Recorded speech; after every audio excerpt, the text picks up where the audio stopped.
Black Star Network is here. Oh, no punches! I'm real revolutionary right now. Support this man, Black Media. He makes sure that our stories are told. Thank you for being the voice of Black America, Roland. Stay black. I love y'all. All momentum we have now, we have to keep this going. The video looks phenomenal. See, there's a difference between Black Star Network and Black-owned media and something like CNN. You can't be Black-owned media and be scared. It's time to be smart. Bring your eyeballs home. You dig?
2023 coming up on Roland Martin Unfiltered, streaming live on the Black Star Network. By now, the world has viewed the 4 heart-wrenching videos showing the moments leading up to the brutal beating death of Tyre Nichols. We will break down the timeline of what happened and the potential legal fallout for the city of Memphis.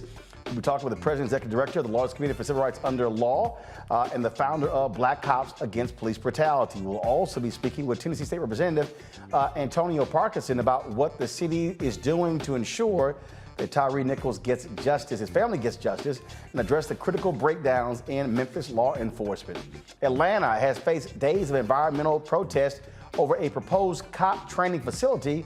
We are talking about that.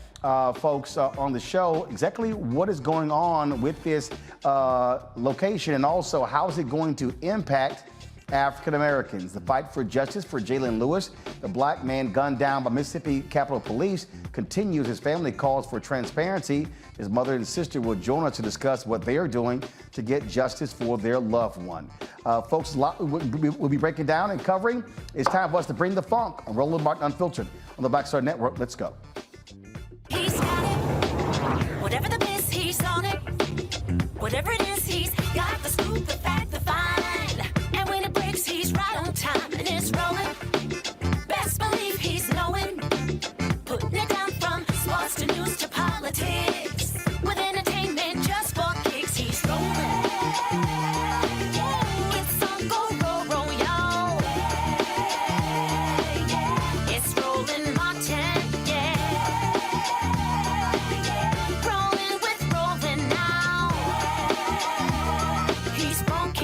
He's real, the best, you know he's Roland Martin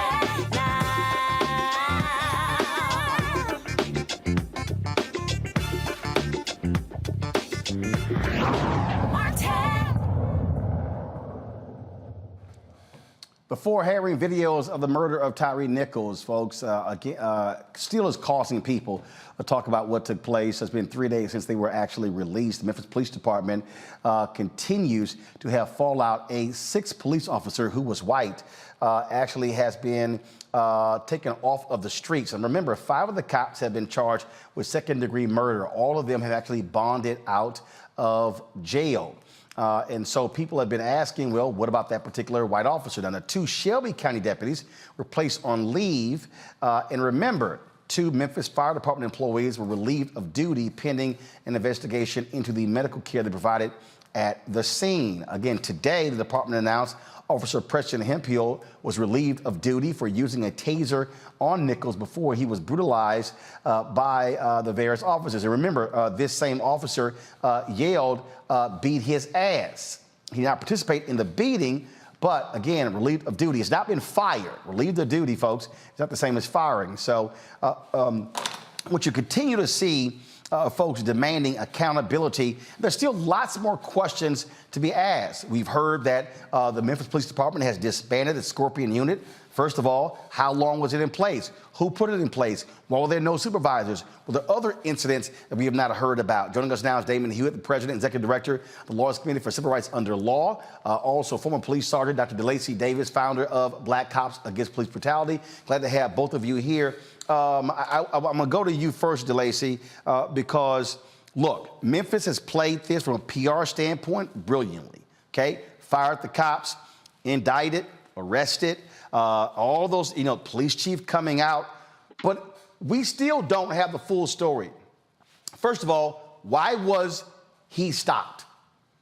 That's not been ascertained. That's one. Rumors out there circulating. The family has been knocking down rumors as well. You have that. 2, what role did the police chief play in creating this unit? Who created the Scorpion unit? What was their purpose? Were there other incidents involving this unit? And so I get it. It's real clean. It's real pristine how Memphis is responding, but there still are unanswered questions here. So there are a couple of things. My understanding is that the unit came with the police chief. So when she came from her previous agency, she formed this unit in the response, allegedly, to the community's demands for safety, and it was supposed to bring peace to the neighborhood. So that's that piece of it. Additionally, you're right. There are a lot of questions that aren't there. For example, I a couple of days ago, I talked about the white hand that I saw on a taser. And I've been having this conversation with police officers around the country.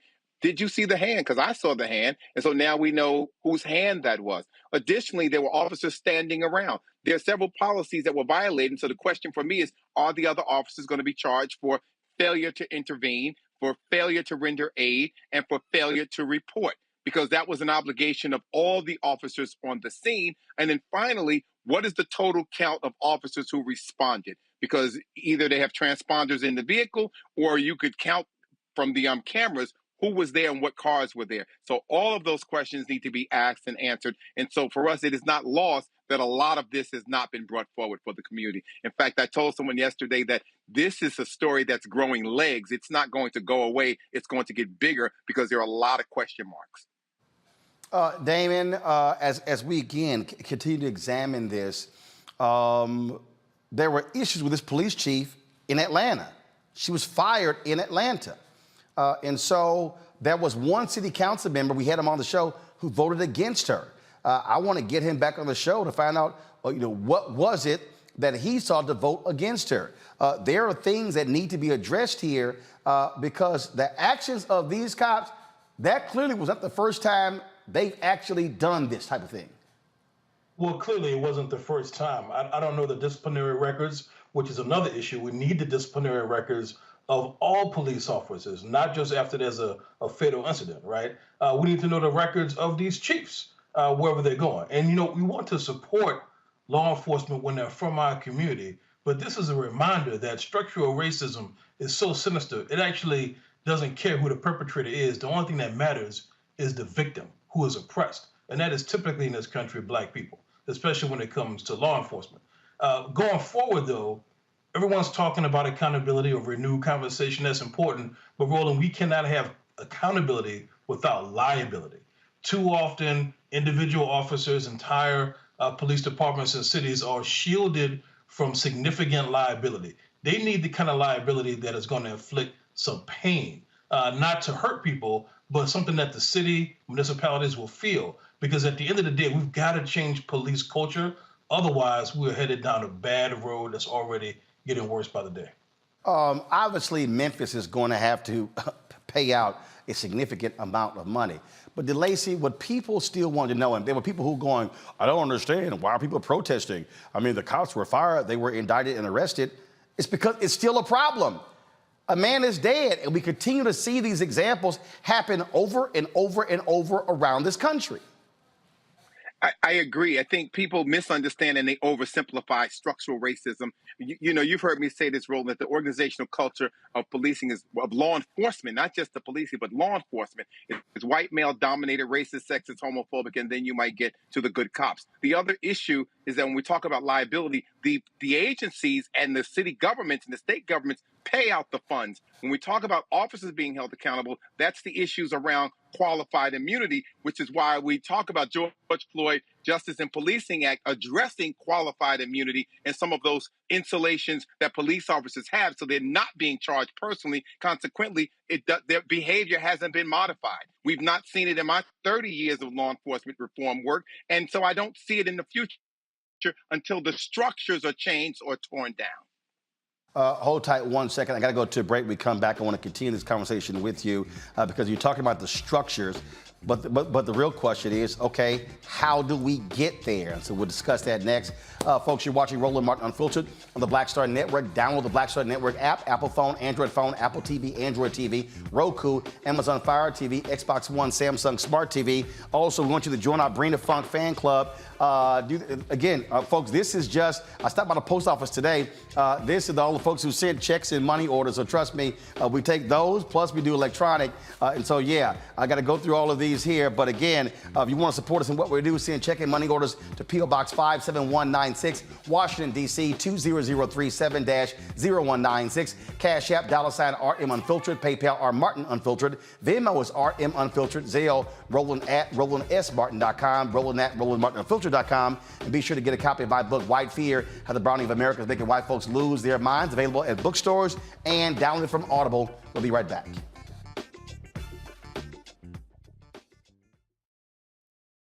hatred on the streets, a horrific scene, a white nationalist rally that descended into deadly violence.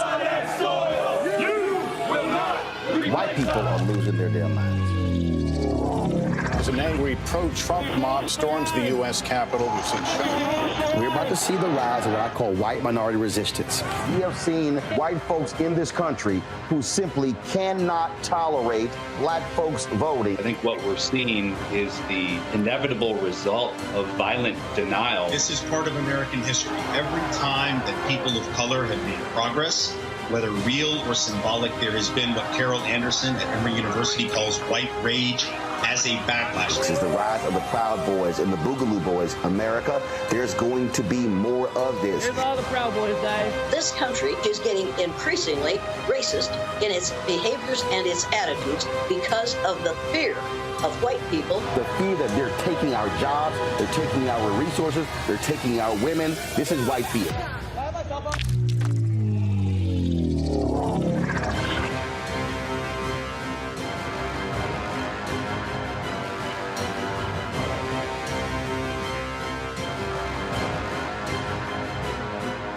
Hi, I'm Dr. Jackie Hood Martin, and I have a question for you. Ever feel as if your life is teetering and the weight and pressure of the world is consistently on your shoulders? Well, let me tell you, living a balanced life isn't easy. Join me each Tuesday on Black Star Network for A Balanced Life with Dr. Jackie.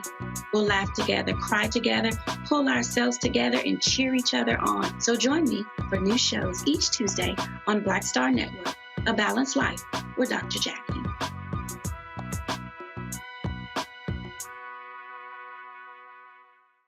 Yo, it's your man Deion Cole from Blackish, and you're watching Roland Martin Unfiltered. Stay woke.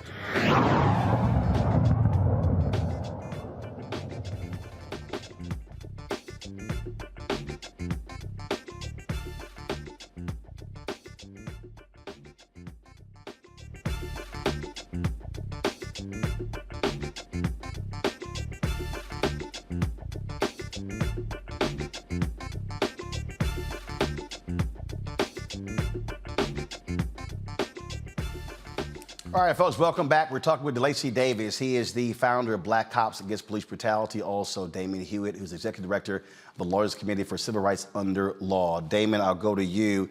Going to break, DeLacy talked about how having to change this structure. How? Does a law do it? I mean, how do we do this? Because we've talked about this over and over and over again, yet the problem seems to persist continuously, and it hasn't gotten better. Well, look, the law can't do it alone, Roland, but think about what's happened since Michael Brown was killed, since Tatiana Jefferson was killed. All these black people have been killed, other people as well. There's been a lot of protests in the streets, a lot of public discourse, a lot of talk, but the law itself has not changed.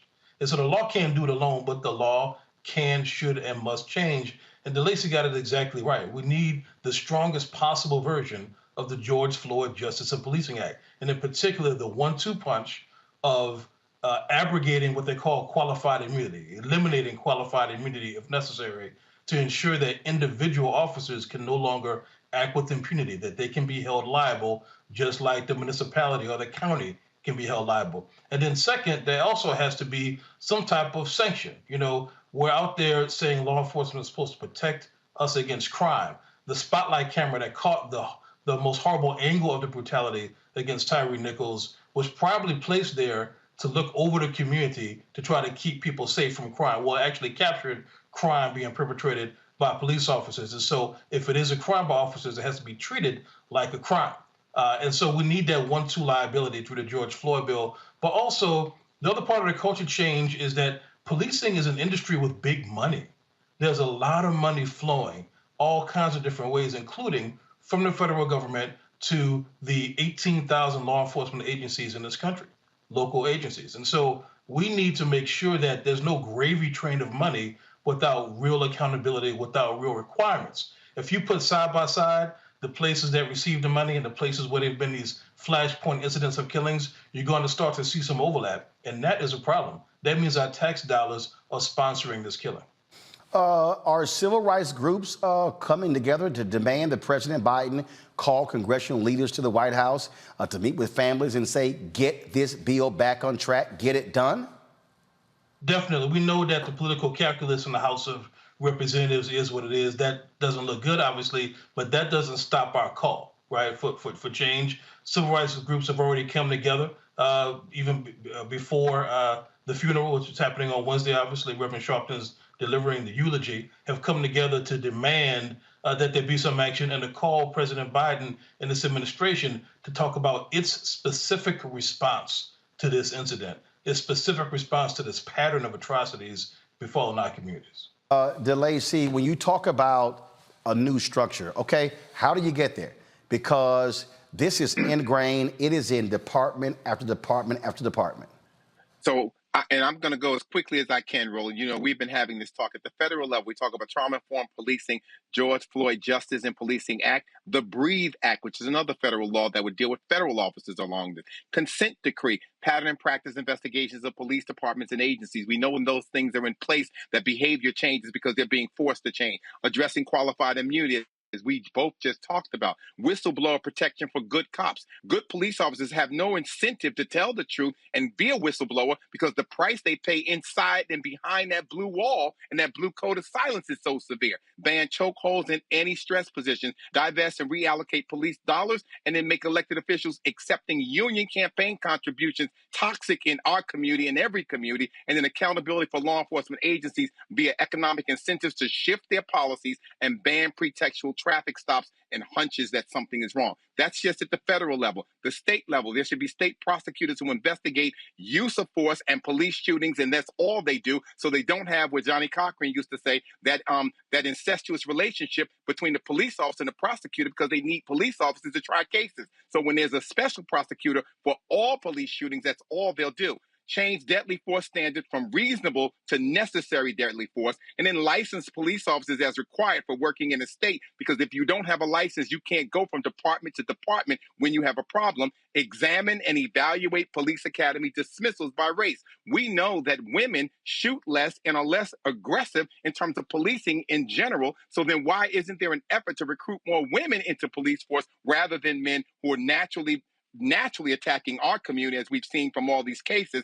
And then the other piece is require police officers to provide drivers with written consent to search their cars on traffic stops, as opposed to this alleged "he gave me consent." Then finally, at the local level, civilian oversight with review boards with subpoena power, investigative power that's tied to the police department's budget by percentage, redirect funds to social services, mental health, homelessness prevention, rehab and domestic violence supports, mental health first aid training in the community, use evidence-based strategies to address police community issues, reduce reliance on police officers for social service matters, understand policing, and then bring in violence interrupters, as we've done in Newark, so we don't have police dealing with some of the beefs in the community, or Erica Ford has done with Life Camp in New York and Bed-Stuy, where community leaders are addressing those issues that normally are called out for police, and then remove school resource officers from our schools so our children are not that step closer to having a criminal history that then precludes them from getting jobs in the future, and then residency requirements for police officer candidates, that they must live in the communities where they patrol, because community justice is much stronger than police justice. And Damon, if all that's the case, maybe that money Biden keeps saying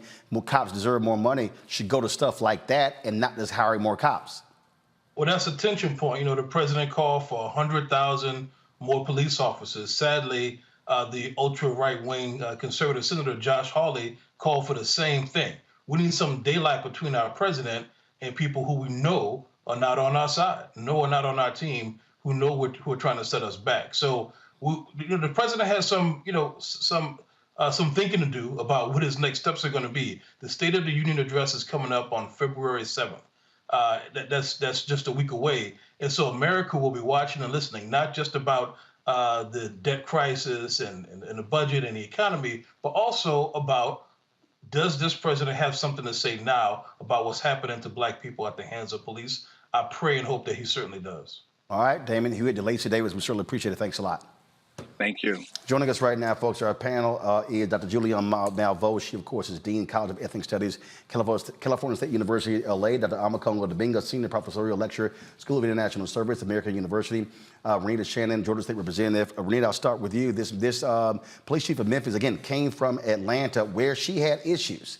And so that needs to be addressed because she brought this unit. Absolutely. And what we need right now is not piecemeal solutions. We are long past the George Floyd Justice and Policing Act. We need big solutions. And thankfully, some cities are moving to some of those solutions that will stop the killing of Black and brown folks at the hands of police. These big solutions look like abolishing police from traffic stops. There are some cities who've already moved to say that traffic stops will not be enforced by police officers carrying a gun, but they will be enforced by traffic officers who are not armed. Automated traffic enforcement. Traffic is where the majority of folks come in contact with police officers. You've had some states take a look at removing police officers from responding to mental health crises. So if you call 911, it is not a police officer that will come out when it's a mental health crisis. Someone who is qualified to deal with mental health issues will come out. And so what we need right now is not a Band-Aid. We do not need piecemeal legislation. And by the way, this does have to be fixed with legislation. We need big solutions that are going to make sure that Black people do not continue to lose their life at the hands of police officers. Those solutions are available, but we have just been told over and over again that they are not possible. But yet and still, we see over the weekend how quickly the Scorpion unit was disbanded after we have been told many, many times that police cannot be defunded or abolished. They can, and we must. Makongo. You know, I was looking up the Scorpion unit, and I read here that it stands for Scorpion, Street Crimes Operation to Restore Peace in Our Neighborhoods. Where the hell did that happen, right? This man weighed over 200 pounds. Mr. Nichols, 145 pounds because, you know, Crohn's disease. These guys are former football players. They brought in people designed to intimidate the community, not to bring peace into the neighborhoods. And the fact of the matter is that the police chief brought this unit with them, and we can applaud her for the actions that she took. But like you said, Roland, this story is, and your guest said, this is not done. They handled the PR stuff from the beginning really well, which probably brought down fewer protests this past weekend. But we need to keep shining the light. The white man who had a taser, the white officer. This is not over. And they need to understand that. And we need to really look at some of the steps that the brother mentioned in terms of some of the solutions, because you hear people like Jim Jordan over the weekend saying, oh, there's not much we can do. These are just bad people. That pressure needs to be put on Biden, because what the other brother said about that disconnect between him and Josh Hawley calling for the same amount of police officers, but Biden's not doing much to talk about limiting funding to these departments that are doing us harm. That's where we could probably be the most effective as it relates to putting pressure on demanding change, given the Congress, the House of Representatives that we have right now. And we need to pay more attention to pressuring Biden in that way. Julian? Makongo has it right about Biden. We really have to, he has let us down. His rhetoric is fine, but why has he not put increased pressure on the Senate to pass the George Floyd Justice and Policing Act? And Renita is also right. That act now is obsolete. It's not enough. It's a step in the right direction, but we need so very much more. This whole thing, I mean, if you swim in muddy water, you're going to get dirty. So I don't want to hear the fact that the cops are Black is immaterial. They are cops. They were swimming in muddy water, and the muddy water is American racism and police culture. And police culture is such that a person is not a person.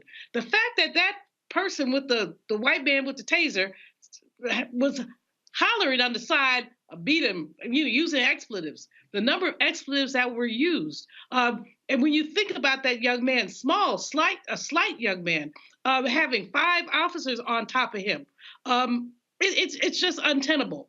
I also think, Roland, everyone, this is just the tip of the iceberg of this story. The sister who's the police chief, she did well, but guess why she probably did well? Because she'd been down this road before in Atlanta. She's been down this road before, so now she knows better. But why would you bring brutes with you? You got your own little brute squad to beat people. That's absurd. Like I said, she did the right thing this time, but she needs to be fully investigated. What did she do last time? All right, then. Look, you're absolutely right. Hold tight 1 second. I got to go to a break. We'll be back. We'll talk more on Roland Martin Unfiltered. Hey, folks, don't forget, we have been nominated for an NAACP Image Award. Voting closes in 10 days. You can vote at vote.naacpimageawards.net. You can only use one email. You got more emails, that's fine. Vote in each one. The category is Outstanding News Information Series or Special. Scroll down to Roland Martin Unfiltered. Black Votes Matter, Election Night coverage. Click on vote and then submit your votes. Again, you can register with just one email. Only one vote is allowed per email address. You will click confirm that you're not a robot and click vote. And then you can vote for all the categories, or you can simply skip to it. And again, voting ends February 10th, 9 p.m. Eastern. We're the only black-owned, independent black-owned media company nominated for an Image Award. And so support us in what we can do. We'll be right back.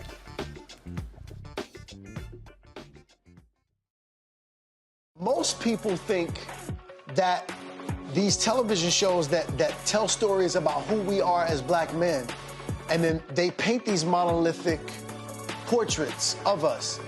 They think that they're being painted by white people. And I gotta tell you, there are a whole bunch of black folk that are the creators, the head writers, the directors of all of these shows, and that are still painting us as monoliths. The people don't really want to have this conversation. No, they don't.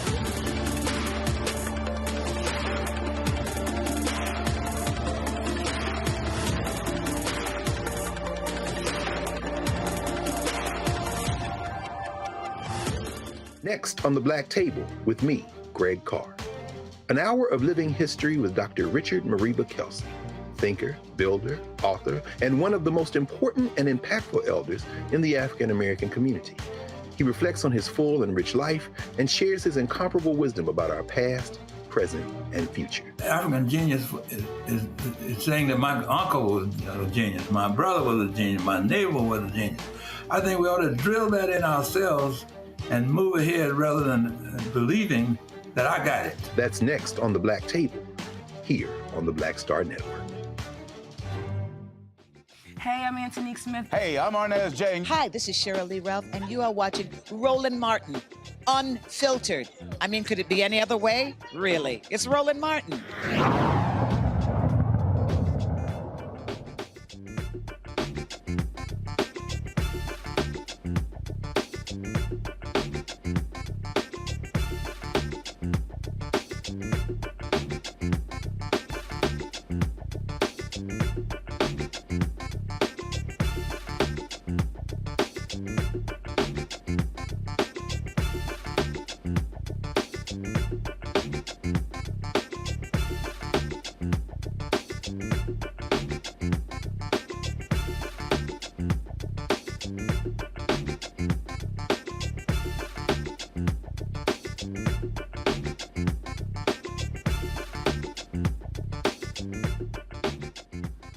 Folks, as we told you earlier, the Memphis Fire Department has actually fired 3 personnel as a result of the death of Tyre Nichols. Go to my iPad, Henry. EMTs Robert Long and Jamichael Sandrit, quote, failed to conduct an adequate patient assessment upon seeing Nichols being injured. This is from Fire Chief Gina Sweat. In addition, Michelle Whitaker, a lieutenant in the fire department, drove them to the scene and remained in the vehicle after arriving. She was terminated for violating department policy. So what we have so far is we have 5 Memphis cops who have been fired. We have 1 that has been relieved of duty. And then we, of course, have had 3 fire officials that have actually been fired as a result. Joining us right now is Representative Antonio Parkinson. He is the chair of the Tennessee Black Caucus. Glad to have you on the show, Representative Parkinson. Obviously, we see the actions that are being taken, the proactive actions being taken by the Memphis Police Department and the Memphis Fire Department. What more should be done? Because this, again, speaks to a departmental issue to have this level of disregard for a person's life when these individuals are sworn to protect and serve and to be first responders. Right. And if you think about it, you know, these individuals actually wore their body cams when this stuff was happening. So there was a high level of comfort with the actions that they were taking in regards to Tyre Nichols. And to me, that says that it's been done before and it's been unchecked, right? And I think that there should be a top to bottom review of the Memphis Police Department, policies, culture, personnel, everything, because of this situation that's happened in Memphis.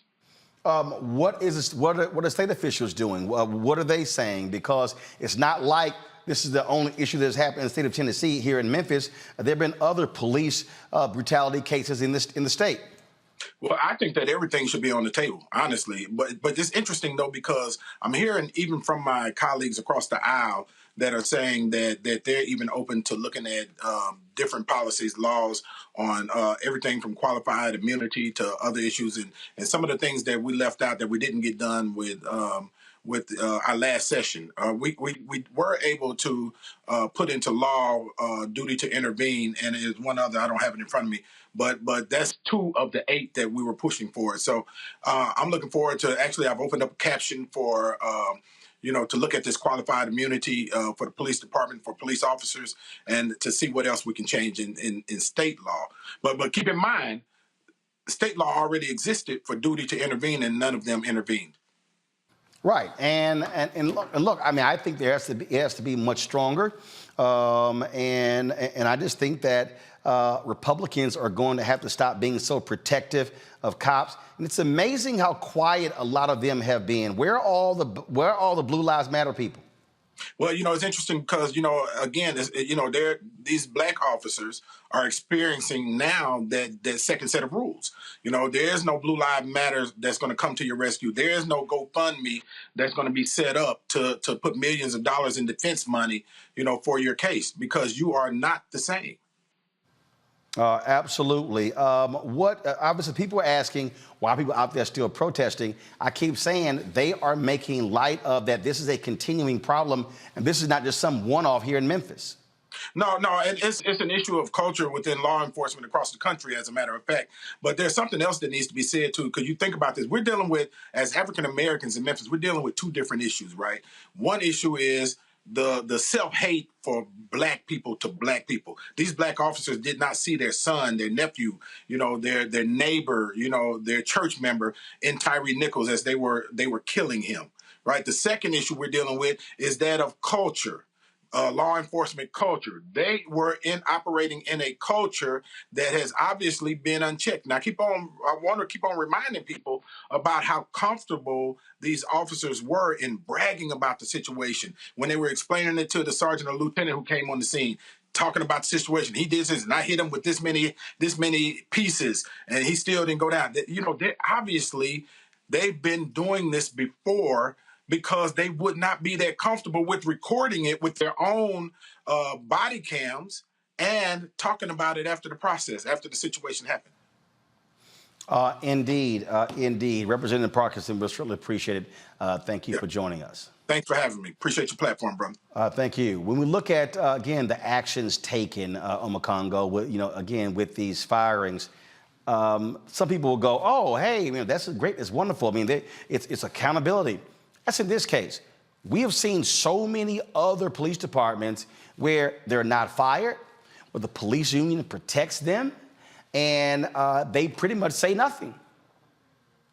And that's pretty much why this case with the officers being black is so interesting, because people want to say, see, there's accountability. We all know, just like the brother from Eastern Africa who killed the white woman from Australia and Minnesota, that the consequences are different when it's black officers. We've seen that time and time again. But furthermore, we also have to be mindful of the fact that, yeah, they have been fired, but we don't know what's going to happen down the road once people start taking their eyes off the ball as it relates to this case. Maybe they might be able to enjoy some of that white cop privilege and go be hired somewhere else. Who knows? This is more of the reason why we have to continue that renewed effort for, even if we're not going to get the George Floyd policing bill right now, we got to keep fighting for it, but making sure we have some type of registry in place where these officers can be held accountable. And we have to understand. And Roland, when does the narrative start to change as more people get fired who are not black, like this man who was relieved of his duty may eventually be fired, does the narrative start to change about how we're looking at these officers?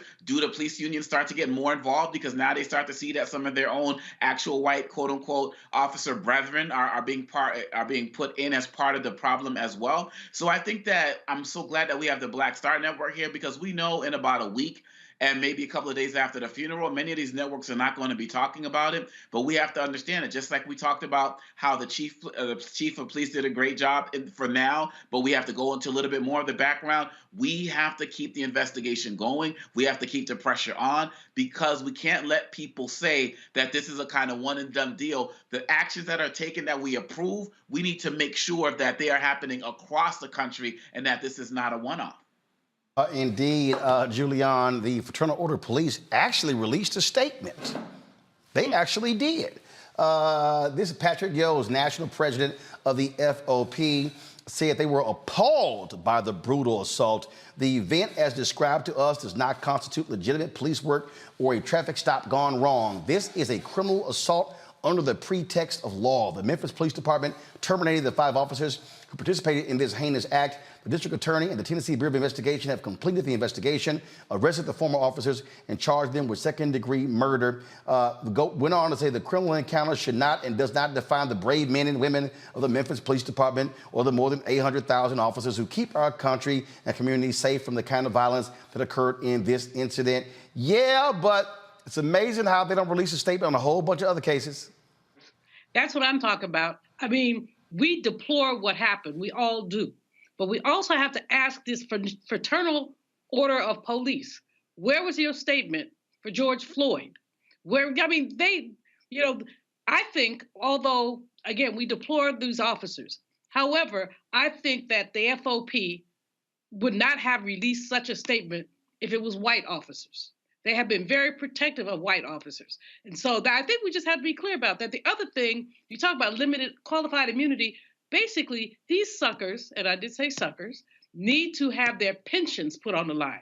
If their pensions were on the line, believe me, they would think twice before they jack somebody up like that. I mean, they have nothing, even if they get fired, without a George Floyd type act, they can just move on down some little country town in Tennessee and do the same thing again, go across the border from Memphis to Mississippi, where I'm sure they will be welcomed with open arms. And so, the statement means literally nothing to me.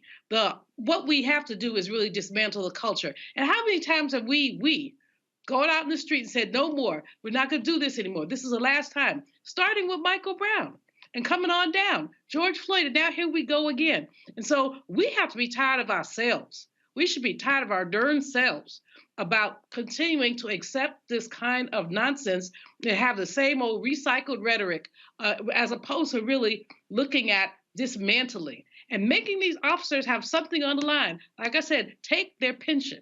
If you took their pension, I bet you they think twice before they lifted up a billy club and beat somebody like that. Bernita, I'm curious, has anybody seen a statement from FedEx? I mean, Tyre Nichols worked for FedEx. This is the major business in Memphis. I haven't seen anything. Well, no, I have not seen a statement from FedEx, and I'm not surprised that the FOP released a statement, because this reminds me of what happened when Philando Castile was killed. And many people said, well, the NRA is usually involved in these situations, but when you have a card-carrying member of the NRA, I believe it was Philando Castile who was an NRA member, they had absolutely nothing to say. And so it's two things. It's number one, when are Black people who are acting as the face of white supremacy going to learn that they do not benefit from white supremacy? That's a question to those cops and every other Black person that holds up white supremacy. Secondly, the second thing is that I've been talking about this for years, that it rarely makes a difference, the race of the officer being Black, in reference to the treatment that Black people receive from police officers, because they're operating in a system of white supremacy, and that system tells them that Black lives do not matter. And so if it's going to come down to me or you, they have no problem wasting Black life. And so at the end of the day, it's time for all of us to really stand up and not allow elected officials to come out with piecemeal solutions.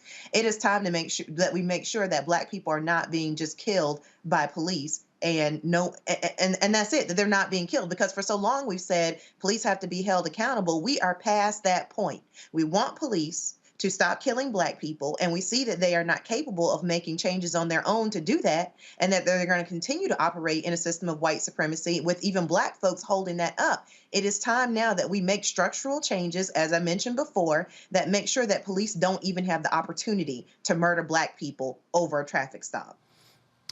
Folks, hold tight 1 second. We have got to go to a break. We come back. We'll continue discussion on this story as well as other news of the day. Top of the hour, we're going to talk with the daughter of Rodney King about this issue as well. Again, folks, support us in what we're doing by voting for us for the NAACP Image Awards. Vote.naacpimageawards.net. Go to the site. Look for under the outstanding news and information category, Roland Martin Unfiltered, the Black Votes Matter election night special. And so you can cast your ballot for us and support us in what we do. So please do so. Don't forget, folks, on Friday, I'm going to be in Daytona Beach, Florida for a community town hall dealing with Bethune-Cookman. Students, faculty, staff, alumni, and community, they're all welcome. Remember, we have a new location. The previous church, Greater Friendship Baptist Church, they canceled on us, took a vote and do so. But look, we made a phone call, and we're going to be at a Hope Fellowship Church on Friday. And so join us there. Doors open at 5 p.m. We'll be live from 6 to 8 p.m. Eastern in Daytona Beach, Florida, Friday for our community town hall related to Bethune-Cookman University. We'll be right back on Roland Martin Unfiltered.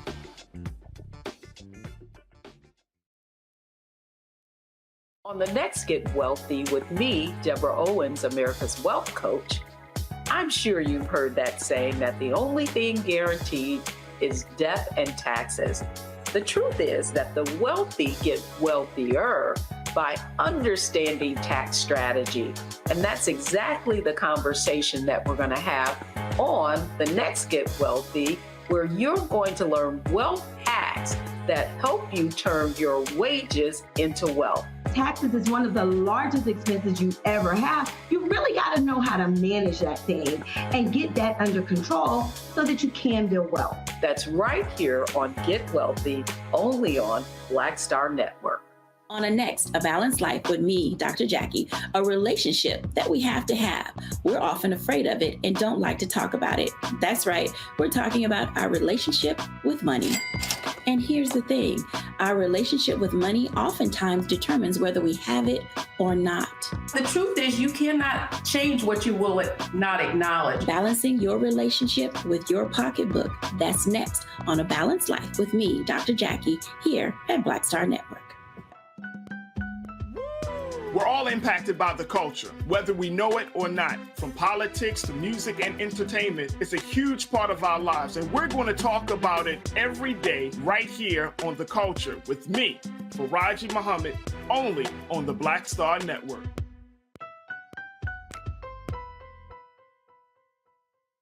This is Judge Mathis. What's going on, everybody? It's your boy Mac Wiles, and you are watching Roland Martin Unfiltered.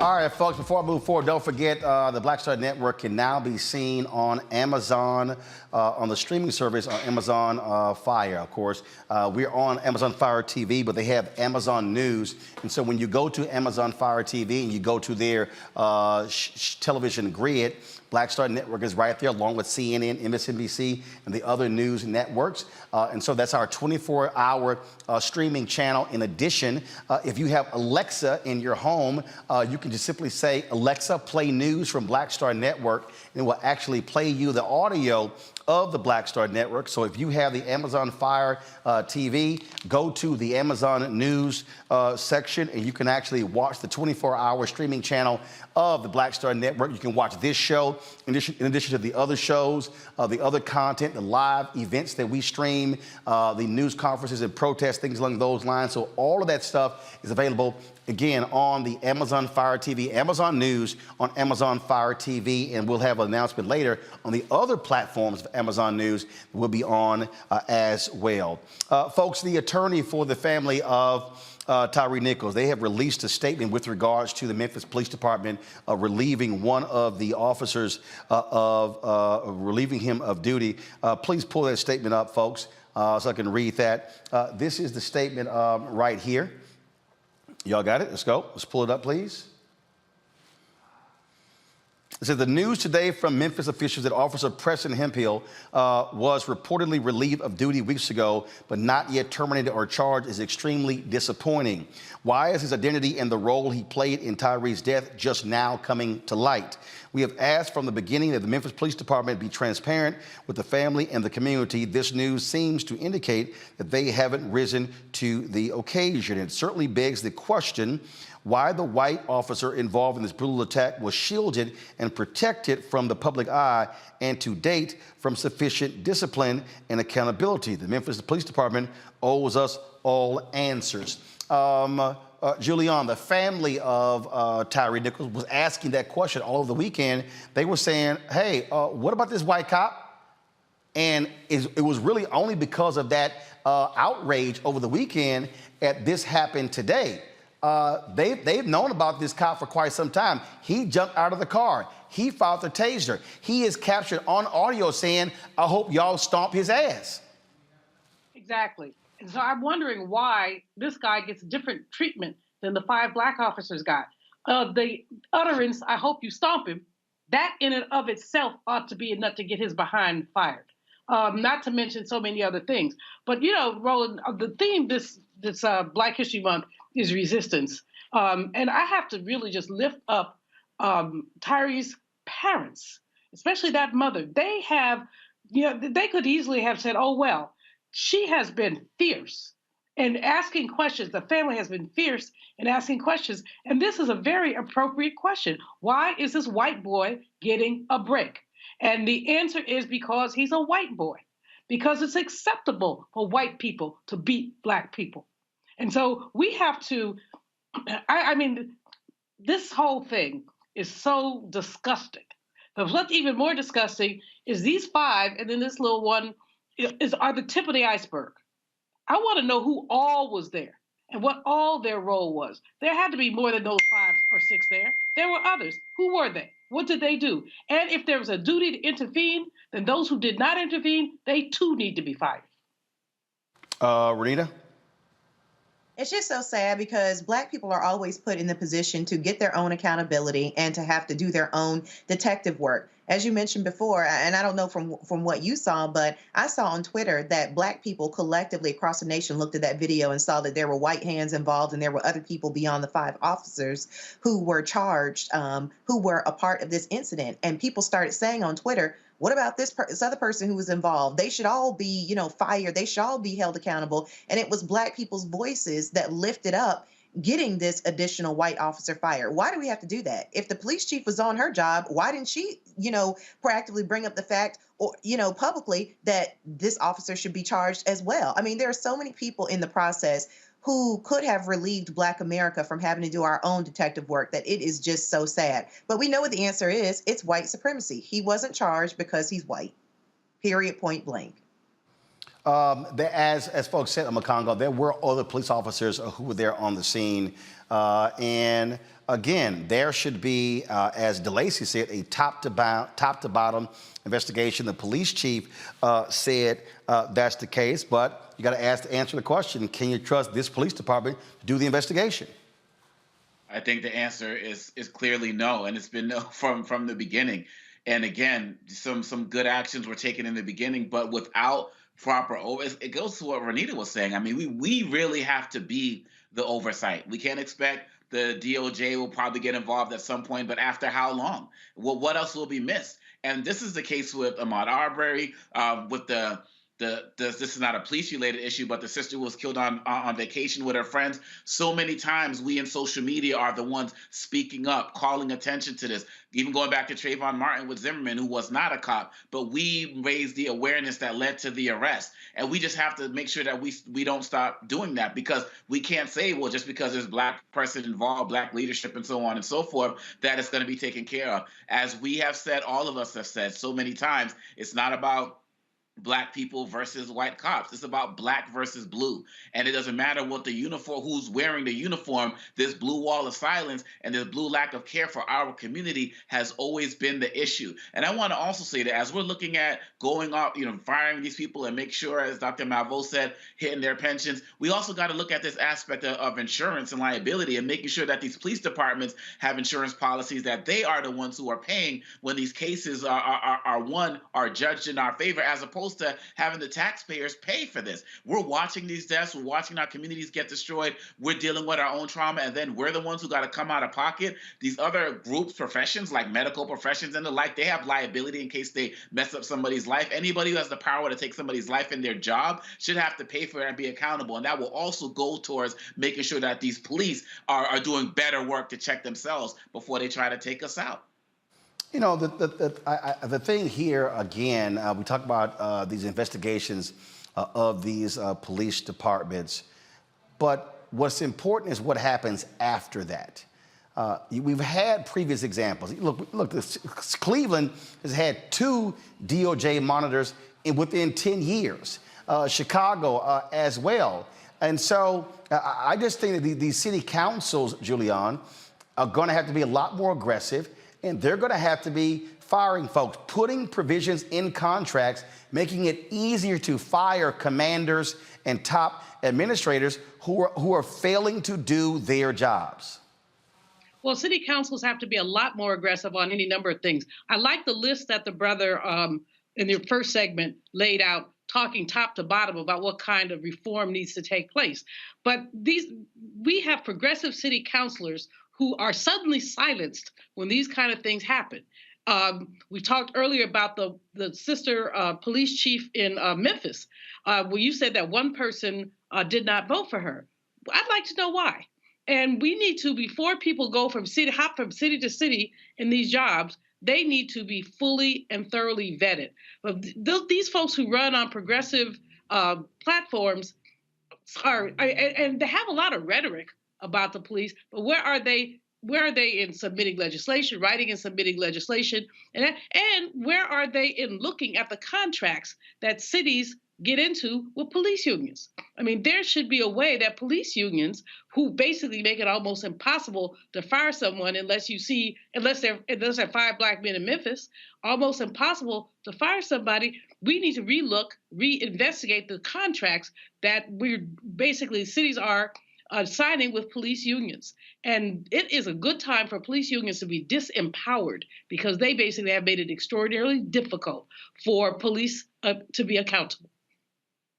I want to just share something. I just posted this on social media, and I just want to share this with our folks, because it's really interesting when you see something. So we were on the air live on Friday, and of course, as we were broadcasting, we then at the top of the hour, 7 o'clock hour, we began to show the video of the Tyre Nichols beating. And so at that time, we were live on Facebook. And so go to my iPad, please. So at the time, 319 people were watching us broadcast on Friday, 319. Well, within a matter of minutes on YouTube, at the time on YouTube, we had approximately, about 4,500 watching. It jumped to 27,000 on YouTube. Guess what it jumped to on Facebook? 324. The reality is, I just wanted to throw this out there, Renita. The reality is, Facebook is deliberately limiting and suppressing Black content. I've got 1.3 million followers on YouTube. There is no way in hell a major news story like this can happen and we increase by 5. Yet on YouTube, we go from 4,500 to actually went to 29,000 on YouTube. They are absolutely deliberately suppressing black content creators.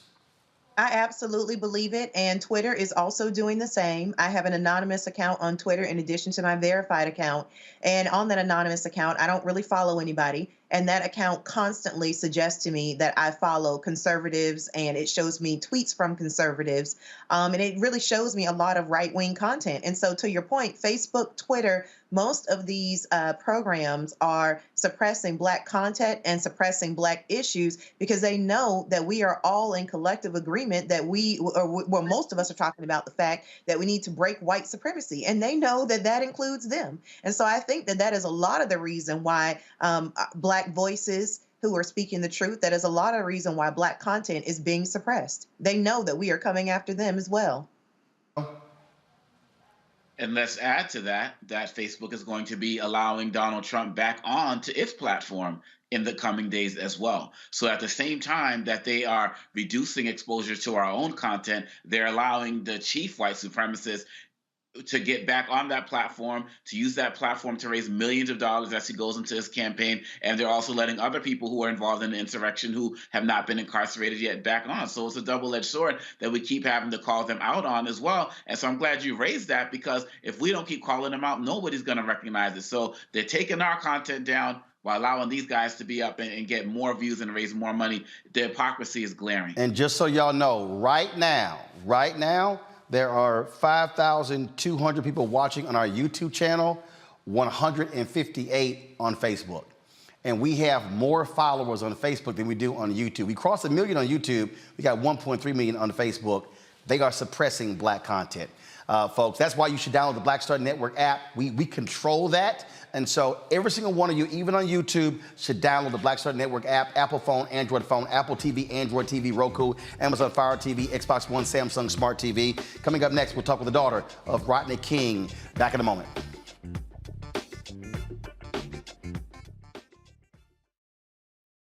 When you talk about blackness and what happens in black culture, we're about covering these things that matter to us, speaking to our issues and concerns. This is a genuine people-powered movement. There's a lot of stuff that we're not getting. You get it, and you spread the word. We wish to plead our own cause.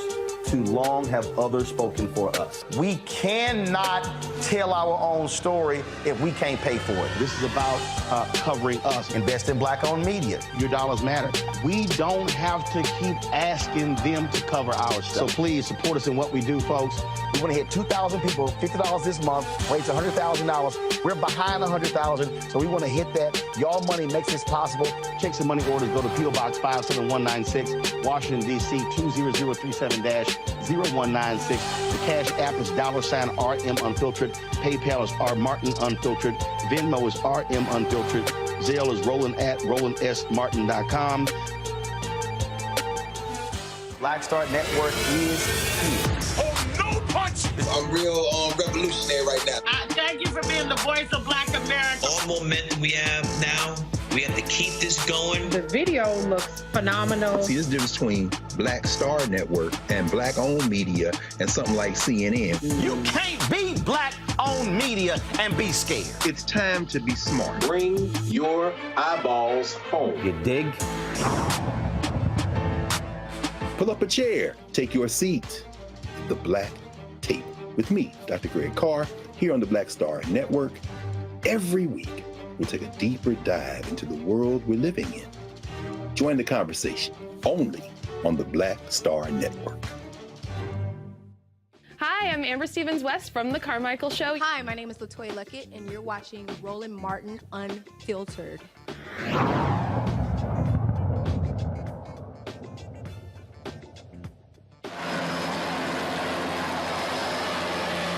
Folks, 22 years ago in March, the world was shocked and stunned with this video. This was the beating of Rodney King.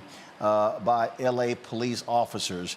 They, of course, originally were acquitted in Simi Valley and then were found guilty in a federal trial. This was shot by a bystander. Many people were comparing the Tyre Nichols video to that of Rodney King. Bottom line is both of them were vicious. Both of them were brutal. In the case of Rodney King, he was able to survive. He still survived the beating, still had issues after the fact. Unfortunately, Tyre Nichols actually died 3 days later. Laura Dean King is the daughter of Rodney King. She joins us now on Roland Martin Unfiltered. Laura, glad to have you on the show. No matter how long ago that was, it still has to be very difficult to watch that. And when you heard about this Tyre Nichols story and then them telling people, hey, preaching calm before it was released, you certainly had to have a knot in your stomach only imagining what it looked like, because people were describing, some saying it was worse than the beating of your father.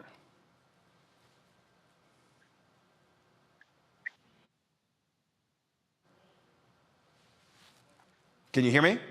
Absolutely. Go ahead. I definitely think it was traumatic. Like you say, knots. I can hear you. Can you hear me? We can. Go ahead. I still have knots in my stomach. I can't even describe that. Like, that's sick. It's sick to me. Nobody should be begging. And it's disgusting. It's disgusting to me. I don't understand it. It doesn't make any sense. Can you hear me? Yep, we got you. We got you just fine. You know, when the Rodney Can you hear me? Yes, we can. So here's what's happening. So Lord, do me a favor. You probably have our feed up, so turn the show down. So don't listen to the show feed. You should be hearing me direct, correct? All right, so let's do this here. I need y'all to communicate with her. Have her turn the show feed off. She's probably listening to the delay, and that's why she's hearing me on the delay. So Laura, are you listening? So can you hear me now? All right, y'all saw that again. So the reason she's probably listening to me, she's probably listening to watching the show, and there's a delay. So she needs to be listening to me direct. I need y'all to fix that and get back with me. I'll bring my panel back in, and Julian. Again, so folks were saying, oh my goodness, this is worse than the Rodney King video. At the end of the day, beatings all are horrific, especially when this young man dies 3 days later. That photo of him in the hospital bed, tubes connected to his body. Again, he's beaten in January. He dies 3 days later. And all of it is awful. And you can have all the statements, you can have all of these different things, but as I keep saying, you can't bring somebody back to life. There's no check that does that. I was in my office Friday watching the thing, and just at some point I wasn't conscious. You know, I'm a hard nut to crack, but I looked up and felt myself crying, just tears rolling down my face at just the brutality, the extreme brutality of this. This was not a got hit one time. This was sustained brutality, sustained. And nobody surrounding it, which does make it similar to Rodney King, nobody surrounding, and it was more than those 5 or those 6. No one said, stop it, y'all. You know, nobody. The man could not even stand up. He was basically using the car as a support for himself. So you're right, you can't bring anybody back. We are too familiar with these beatings. Roland, you know, so many things came to my mind when I watched the video, but one of the things that came to my mind was the beating of Fannie Lou Hamer. And if you remember when she was arrested in Winona, Mississippi, after going to voter registration activity, she was arrested, she was taken to jail, and 2 Black inmates were forced to beat her. 2 Black inmates were given those billy club things and forced, or I think it was a metal bar, I'm not sure. Whatever they did, they beat the woman to the point that she lost her eye. And all these people want to talk about race. I mean, structural racism, yes, but these were Black people. This was an elderly woman. She was in her 50s, and they just beat the you-know-what out of her. And, you know, so Again, if you swim in muddy water, you're going to get dirty. And there's a whole lot of dirty Black folks, especially Black cops out there. We have Laura back. Laura, can you hear me now?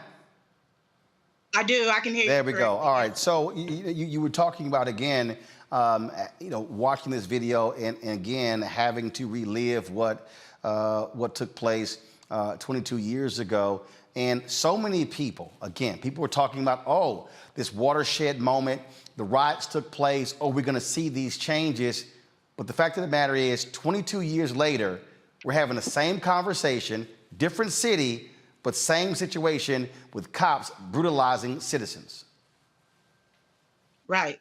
It's very disgusting. It's very disgusting. And obviously, we need to do something different. We need to reconstruct, because it's 32 years later and we're still in the same situation. The only difference is hashtags and clear videos. That's it. That's it.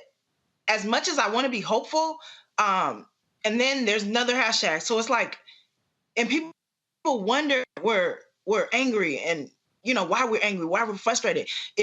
If you watch your dad, your mom, imagine if that was you. Even if they weren't Black, I'd still feel the same way. But guess what? I'm affected. I'm Black. I watched my dad. He had permanent brain damage.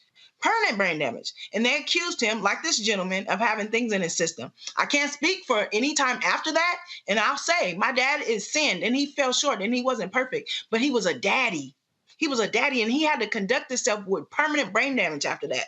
Do you know how that feels for a Black man to already know that people don't like you and to try to conduct yourself?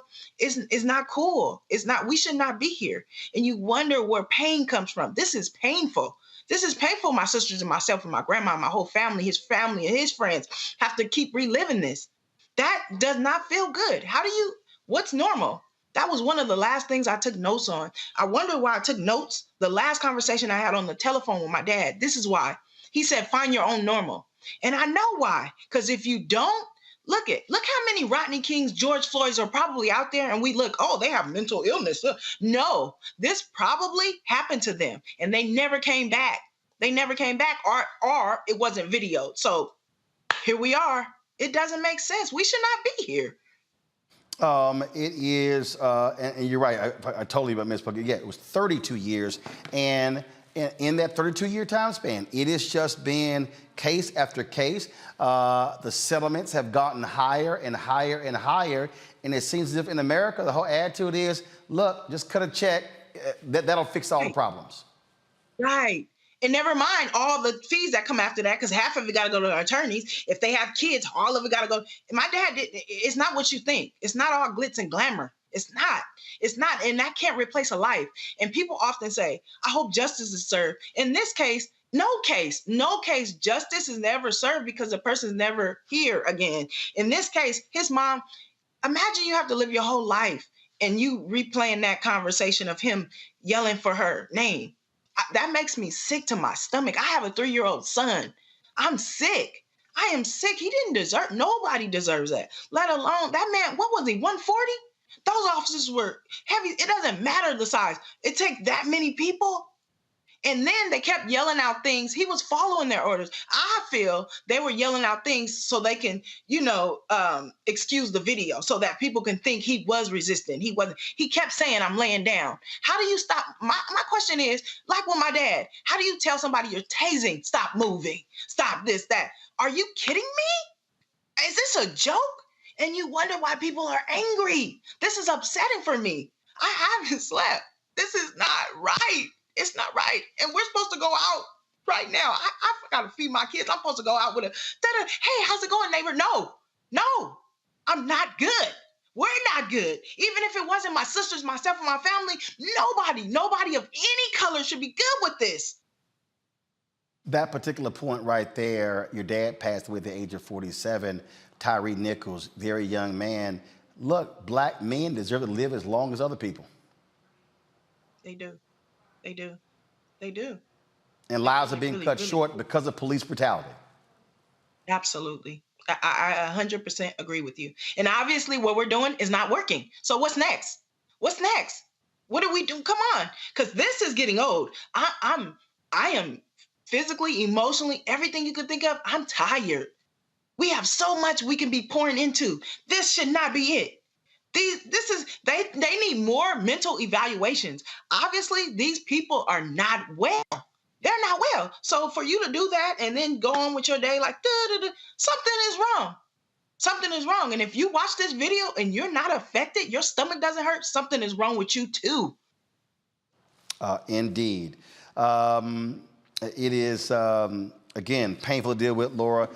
We appreciate you joining us, and all we can do is keep giving these folks hell and making changes to this system.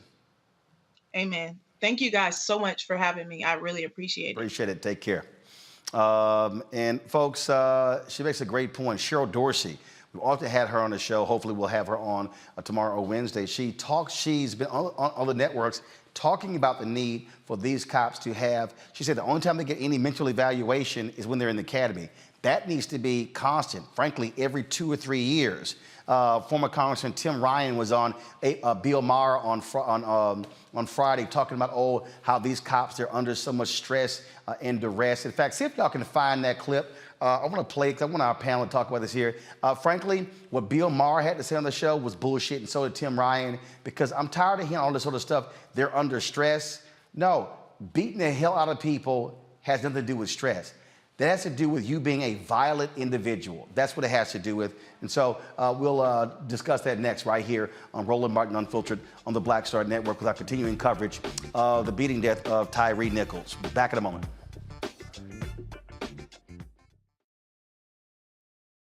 Most people think that these television shows that tell stories about who we are as black men, and then they paint these monolithic portraits of us. They think that they're being painted by white people. And I gotta tell you, there are a whole bunch of black folk that are the creators, the head writers, the directors of all of these shows, and that are still painting us as monoliths. The people don't really want to have this conversation. No, they don't.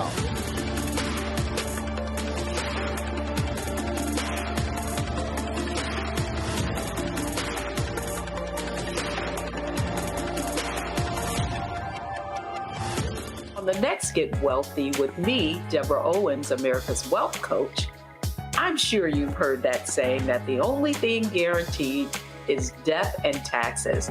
The truth is that the wealthy get wealthier by understanding tax strategy.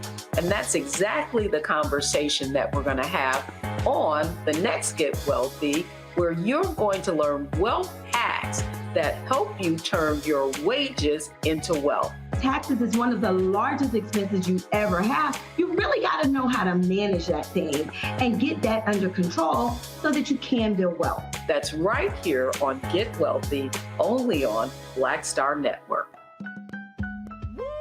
We're all impacted by the culture, whether we know it or not. From politics to music and entertainment, it's a huge part of our lives, and we're going to talk about it every day right here on The Culture with me, Faraji Muhammad, only on the Black Star Network.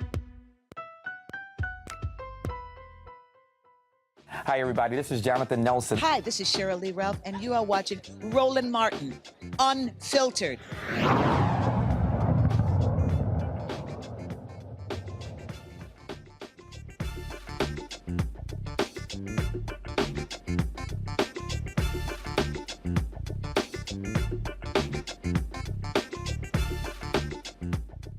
All right, folks, you can always count these days on Bill Maher saying some pretty stupid stuff. On his Friday show, they had a conversation about the Tyre Nichols case, the video that dropped. He had former Congressman Tim Ryan on his show. And if you want to see how two white men react to this and how their commentary is utterly ridiculous, it's this. Watch this. Yeah, Half Moon Bay and Monterey Park was the other one, right? And you know, these shootings happen. We go through this ritual where then we wait for them to announce the race of the shooter. We're waiting for the Oscar nominations because that's, you know, somehow to a lot of people the most important thing. And I just thought it was very interesting that this week Asians were killed by Asians, two Asian men who were, you know, 66 and 72. And then this week we just got this video of the Memphis 5. A black man is brutally beaten in Memphis by 5 cops. They're all black. I guess what I'm asking is America's culture of violence, it does go deeper than race, right? And I think this monofocus we have on race is short-circuiting us trying to fix some of the realer problems. Would you agree? Well, definitely deeper concerns here, and this is an opportunity for us to have that conversation. The conversation about mental health, the conversation about guns, the conversation about cops, the cops, and the stress, and the stress that cops are under. I'm not defending these guys. Of course, this was a tragedy. They should be prosecuted, full extent of the law, the whole 9 yards. But if we don't, at some level, realize that it's not a white cop or a black cop, it's a cop who's under stress, who's underpaid. I had cops in my congressional district, Bill. They were getting paid $14 an hour. If you're learning guitar late in life. So, let me unpack this. Here's my problem with this. See, for Bill Maher, how his mind, this preoccupation with race, Julian. It's a preoccupation. He wants to act like race doesn't matter. What he tries to offer up is that race is the only thing. No. The reason we talk about the race aspect because it is real. The fact of the matter is, race doesn't apply to everything, but it applies to a lot of things. Bill wants to act like, this preoccupation with it, Asians killing Asians and black cops killing somebody black. But Bill, if you look at the majority of the cases, what did the FBI director say? The greatest threat to America is white domestic terrorism. He didn't say, terrorism in general. He said white domestic terrorism, not Muslim terrorism, not black terrorism, not Latino illegal immigrant terrorism, white domestic terrorism. And I'm about to send Tim Ryan a text to tell him my thoughts about his little comments there as well. And all the cops are stressed. I don't give a damn how stressed you are. That ain't got nothing to do with you beating somebody's ass. Hello. You know, Roland, first of all, Bill Maher needs to get over himself. He used to be funny, politically correct, among other things. That comment about, like, the Academy Awards, that wasn't even funny. It was a throwaway comment that wasn't unworthy of coming out of anybody's mouth. But secondly, he ignored what we've talked about much of this time we've been together, which is the whole issue of structural racism. And when he talks about these Asian men killing each other, let's talk about the Half Moon Bay for just a minute. Half Moon Bay was about worker oppression. This was a man who was making little or nothing and being asked to pay $100 for some piece of equipment they alleged that he had damaged. So, you know, these are people making damn near the minimum wage, and you want them to pay $100 for something that they may or may not have damaged. Yeah, he lost it and he killed people, but let's not, this was not about race. This was about predatory capitalism. Now, the other one, I'm not going to get there, but there are some other issues there as well. But the bottom line with Bill Maher is that he's too glib for his own good. He was wrong with this Academy Award comment. He is obsessed with his own anti-blackness, because if he was not anti-black, he would have been able to break this down and talk about structure and talk about police culture. And I don't give a dirt if these people are so stressed. Then quit your job, get another one. You know, take a leave of absence. And then the throwaway comment: some police officer making $14 an hour. Where? If they're making $14 an hour, there's somebody cleaning that police headquarters making less than that. So well, Tim Ryan, you send him a tweet or whatever you go send him. Meanwhile, Bill Maher, he's lost a whole lot of credibility for me, but he lost it some time ago. And I'm glad that you're monitoring this. It's really so very important for us to understand, you know, that these people these people are anti-Black. And so they cannot accept reality. The thing here, Renita, and again, is why I wrote my book, White Fear, is the Bill Mahers of the world. I don't want to hear that crap. He's libertarian, he's liberal, whatever. No, he is increasingly the angry white man talking about cancel culture. Oh, everything's about race. It's because he wants to deny the reality of what we're dealing with. You look at most of these cases, it is white cops brutalizing Black people. Why? Because most police departments are made up majority white cops. Memphis is an aberration where 58% of the cops in Memphis are Black. That ain't normal in a lot of cities. Bill Maher has absolutely no idea what he's talking about. That is a conversation of two white men who are completely loud and wrong about an experience that they have no experience with, and that is living as a Black person in this country. For what he's saying that it could be cop stress, well, then cops carry that same stress no matter what type of person they come in contact with. So explain to me, Bill, if you're so smart, why those cops who are carrying that stress are able to restrain themselves from beating the hell out of white people when they come in contact with them. Because they still are stressed when they come in contact with white people, but we don't see the same results. What we really should be talking about is the racial stress that Black people have to live with, because children are even having to live with racial stress. And researchers have pointed out that living with racial stress does contribute to shortening the lives of Black people. It actually changes your DNA. I remember living with racial stress as early as 12 because I saw the beating of Rodney King. And what that said to me was this country will let anything, and I mean anything, happen to Black people, and absolutely nothing will be done. It is one of the reasons why I included in my launch video when I ran for Lieutenant Governor of Georgia the beating of Rodney King, because we're still dealing with those same problems. So at the end of the day, people like Bill Maher just want it to not be about race because they know that they are complicit in that. He does not have good ideas around how to deal with this. And like I said before, he and Tim are just two white men who are loud and wrong at the same damn time, talking about something that they know absolutely nothing about. In Congo, Maher had a discussion on his podcast with actor Bryan Cranston about critical race theory.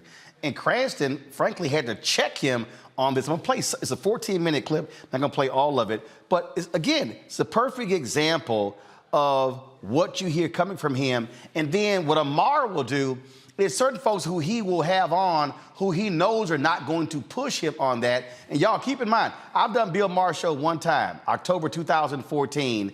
Again, killed, but never been back. No doubt, we know why. Listen to this. That people just don't grow up overnight. Society doesn't. It does. More racism. But for God's sakes, it's time.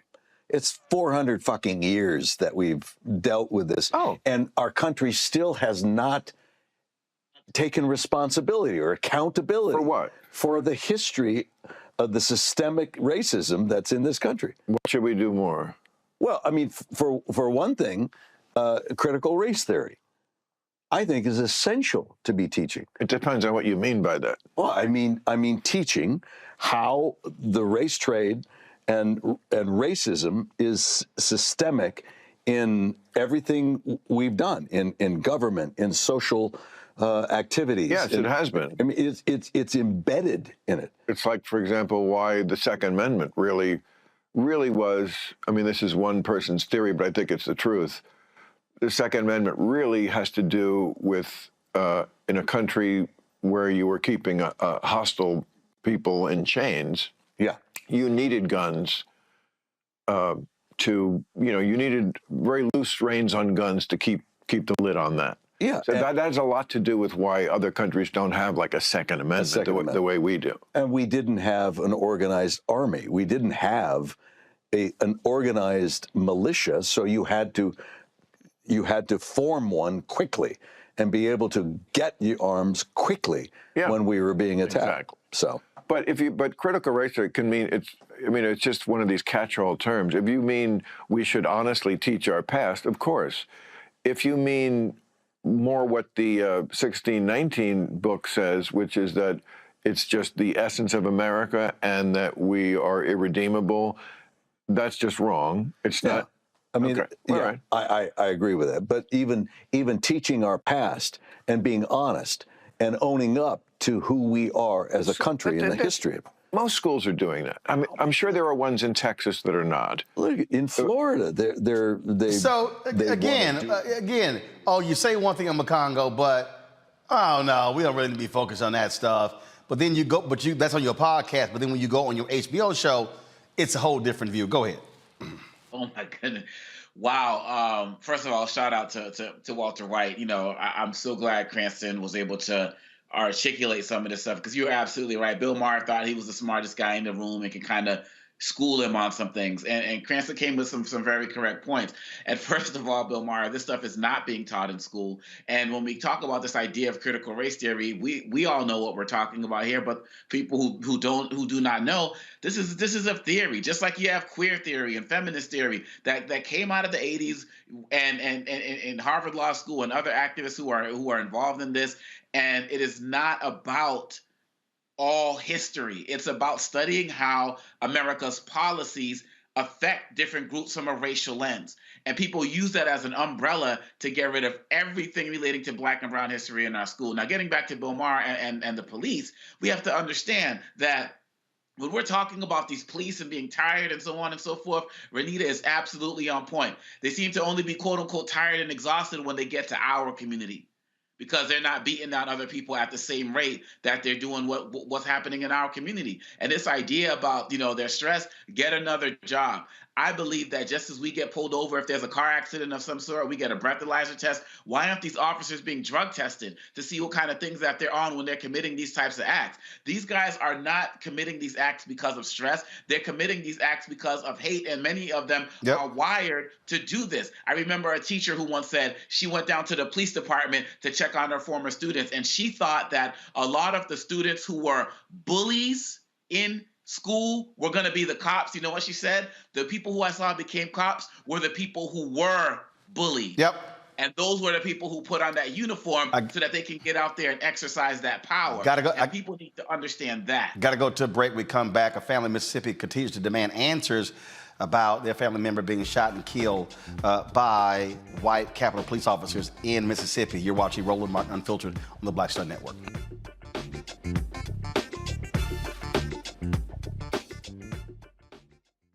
Folks, Black Star Network is here. Hold no punches! I'm real revolutionary right now. Black power. Support this man, Black media. He makes sure that our stories are told.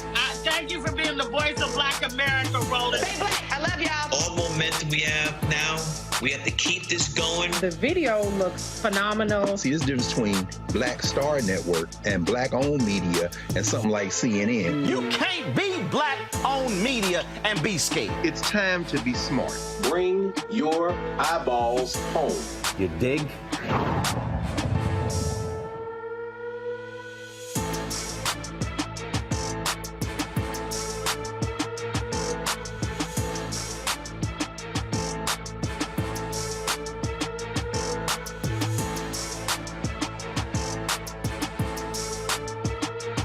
Deborah Owens, America's Wealth Coach, and my new show, Get Wealthy, focuses on the things that your financial advisor and bank isn't telling you, but you absolutely need to know.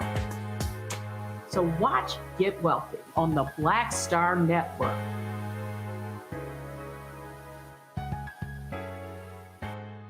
On a next, A Balanced Life with me, Dr. Jackie, a relationship that we have to have. We're often afraid of it and don't like to talk about it. That's right, we're talking about our relationship with money. And here's the thing, our relationship with money oftentimes determines whether we have it or not. The truth is you cannot change what you will not acknowledge. Balancing your relationship with your pocketbook. That's next on A Balanced Life with me, Dr. Jackie, here at Black Star Network. This is Judge Mathis. What's going on, everybody? It's your boy, Mac Wiles, and you are watching Roland Martin Unfiltered.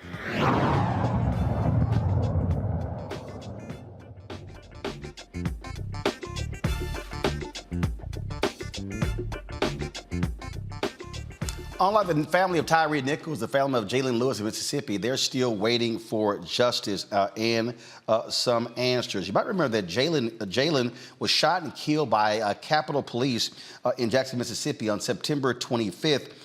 doing another so-called routine traffic stop. Bullet holes in his vehicle show officers shot Jaylen while he was still inside with the window up. The unidentified officers were placed on leave immediately after the incident. The Mississippi Bureau of Investigation is handling the investigation. Jaylen's mother, Arkila, and sisters Unisha and Alexis join us right now. So, all right, there's an investigation. This is September, okay? October, November, December, January. We're now 4 months. Still nothing?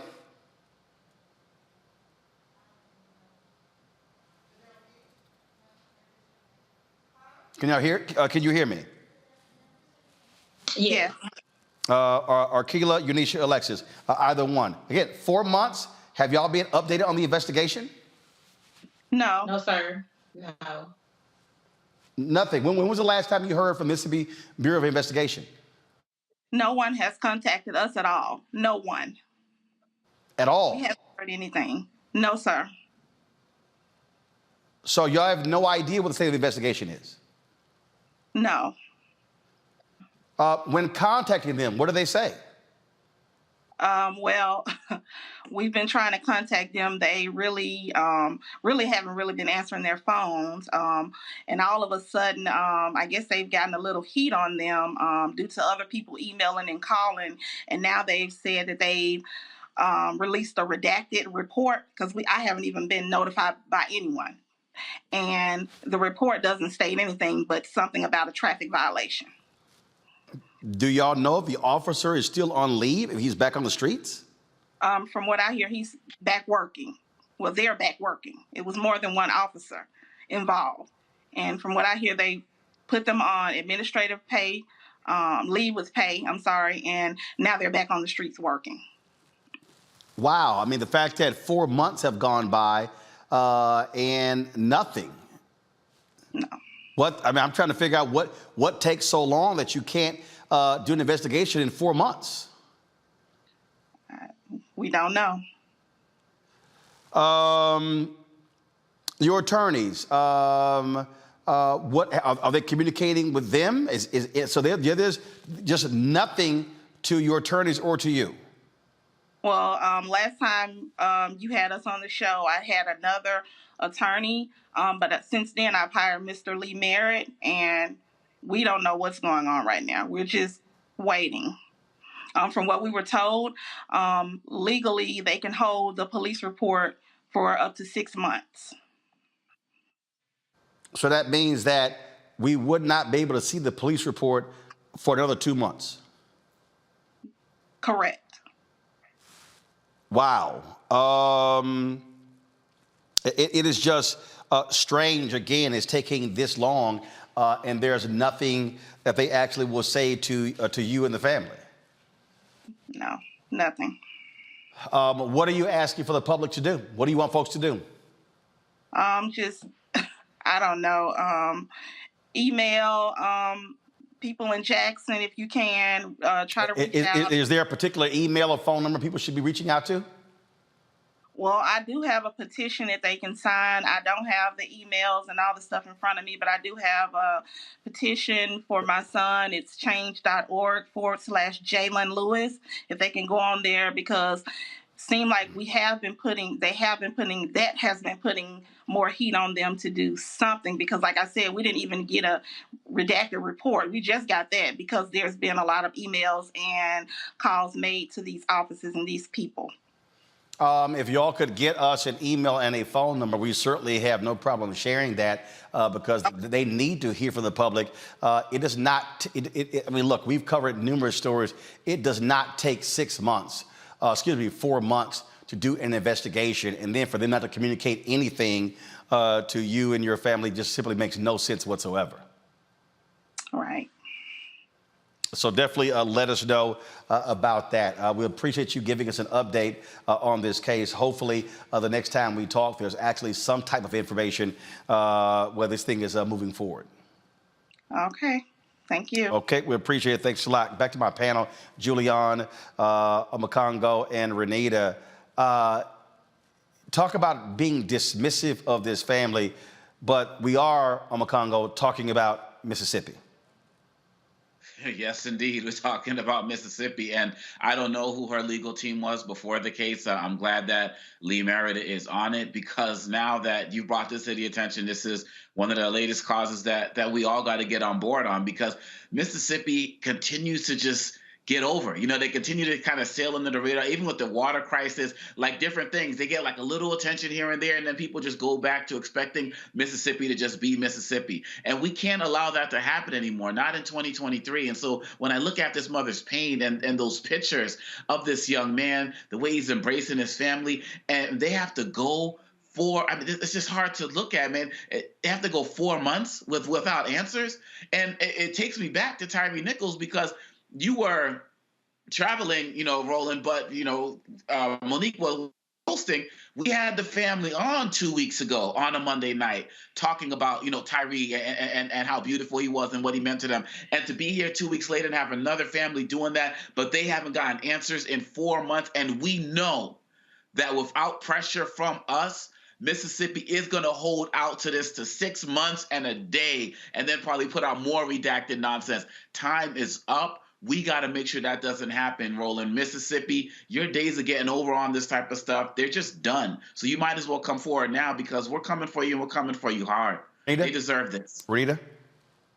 I looked into this case, and what I found is that this is actually the third shooting by Mississippi Capitol Police in just a month and a half. So this is a systemic issue, as we know, as we have been talking about on this show. And once again, we see a traffic stop turns into a deadly encounter for a Black man. Police need to be removed from traffic stops, and that is what the public should be demanding of their elected officials. And there is precedent for this. You have other countries where traffic enforcement is dealt with folks who are not armed, but they are basically traffic officers. Even in this country, if you run a toll booth, a police officer does not run you down to pay your toll. You get a ticket in the mail, and they've taken a picture of your license plate. So we need to demand big solutions to make sure that we are ensuring that nobody ever again dies because of a traffic stop in this country.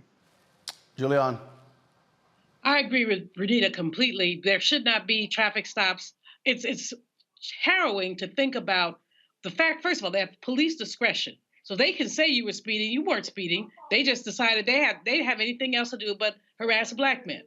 So you got their discretion in terms of stopping people. And then how it goes south is that you've got these arrogant, ignorant, undereducated, IQ deficient white men who are basically getting their stripes off. Oh, yeah, I'm going to mess with this Black man today. Some brothers aren't having it, and next thing you know, they're dead. Or they ask a question like Tyre did. I didn't do anything. What did I do? And they are angry that he had the temerity to ask a question about why he was being stopped. So stop the traffic stops. And, in D.C., they have cameras. They will just send you, as Renita said, but even if you 2 miles over, and you might get a ticket in the mail for $65. But they're not stopping you. You just have to pay the ticket. So it's beyond cultural. I'm almost speechless, which I rarely am, when I think about this young man looking at his beautiful child, looking at his mom and his sisters, and just basically saying his life is cut down behind nonsense. But Omakongo, just go back and listen to Nina Simone, Mississippi, goddamn. I try not to curse on the air. That wasn't cursing. That was describing something. But her song about Mississippi really does speak to the ingrained caucasity of that state, where literally they do believe that Black life does not matter. And that's why the Black Lives Matter movement is so darn important. Absolutely. That's what's also just driving them crazy, and pressure needs to be applied. Folks, have y'all sent me the number? Okay, let me see if I can go ahead and let y'all know what that is. Give me 1 second. Give me 1 second here. Be sure to type this down, folks. Again, if you're going to reach out to the Attorney General's Office of Public Integrity, call 601-359-3680, 601-359-3680. The U.S. Attorney for the Southern District of Mississippi is Darren Lamarca. That's DARREN.LAMARCA at usdoj.gov. You can also reach out to a couple of other people, Lindsay Crawford and Shirley Summers.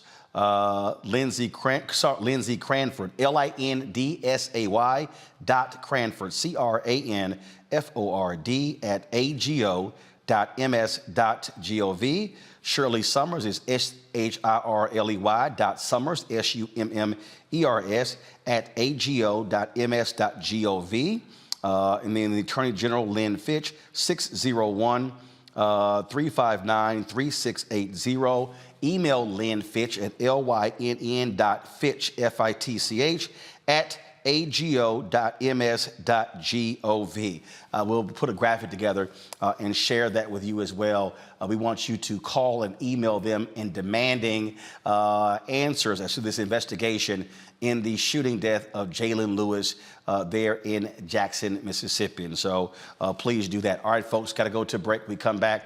More on Roland Martin Unfiltered on the Black Star Network. Don't forget, follow us. Download the Black Star Network app, Apple phone, Android phone, Apple TV, Android TV, Roku, Amazon Fire TV, Xbox One, Samsung Smart TV. Look, nobody's doing what we're doing here on Roland Martin Unfiltered. Nobody has as much black news content on a daily basis that we do. No other black-owned media outlet. This is why we do it for you, covering the stories that nobody else wants to cover and giving voice to the issues that matter. We'll be right back.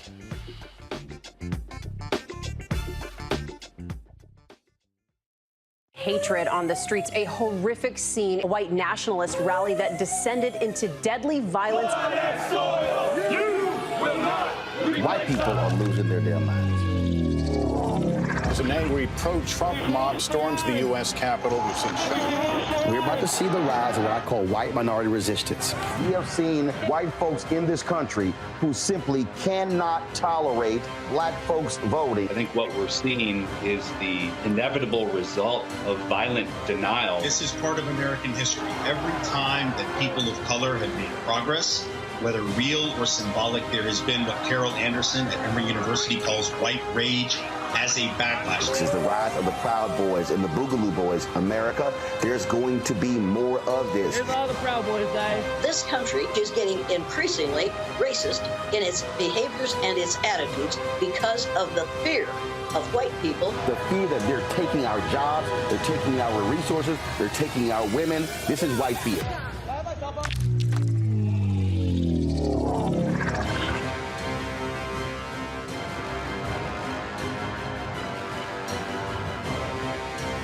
The next Get Wealthy with me, Deborah Owens, America's Wealth Coach. I'm sure you've heard that saying that the only thing guaranteed is death and taxes.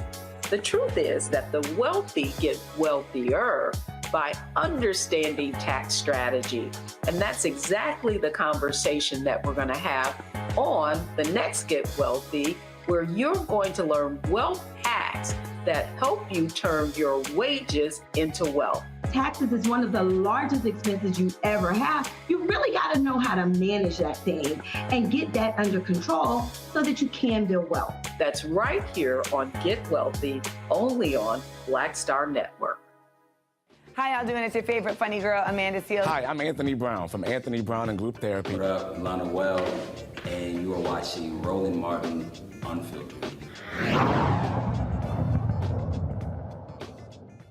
Sir, Atlanta is building a massive facility that's being called Cop City. Now, a Georgia climate protest to protect the environment has turned violent in the city following the death of a local organizer.